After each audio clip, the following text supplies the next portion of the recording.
Residents on the Balearic Islands of the Amazon, vaccines travel by plane, boat and dirt roads before being administered. As day breaks over the Amazon, it's a race to protect its people. We're on a journey to one of Brazil's most remote corners, the archipelago of Balearic, following healthcare workers as they deliver COVID vaccines to the isolated communities, overcoming every obstacle. Here, close to the equator, Dominique Oliveira says temperature gauges keep the AstraZeneca jabs inside at -8 degrees. Once opened, they must be used within 48 hours.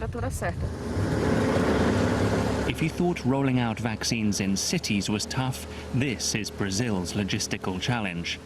The government is way behind where it should be, but reaching vulnerable communities is a priority. It feels like Brazil is trying to go to the end of the earth to inoculate everybody in this enormous country. The medics land with treasure for the islands. It's house to house to deliver it. I caught the virus a year ago and I saw death.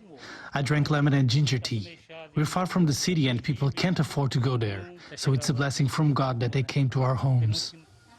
With no hospitals here, this is literally a lifeline to islands already under threat from erosion.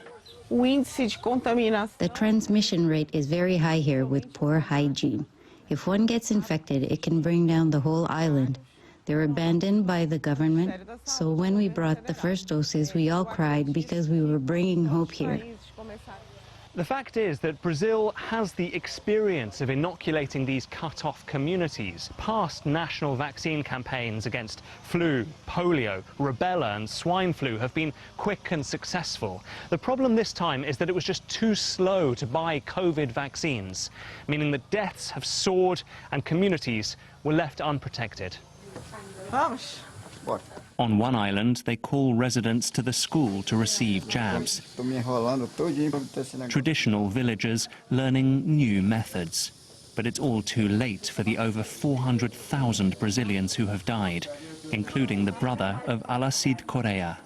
I am so sad. I still can't believe that he's dead. If he'd been vaccinated in time, he would have been saved. The government didn't care about the pandemic at the start. They called it just a little flu. The fact that we are getting the vaccine here is an honor for us. As the last of the day get their doses, it becomes quite a show. There's vaccine hesitancy in these isolated areas. Maybe the snaps will inspire others. And so a virus shield has now arrived for those here, brought along the mighty Amazon, a source of life.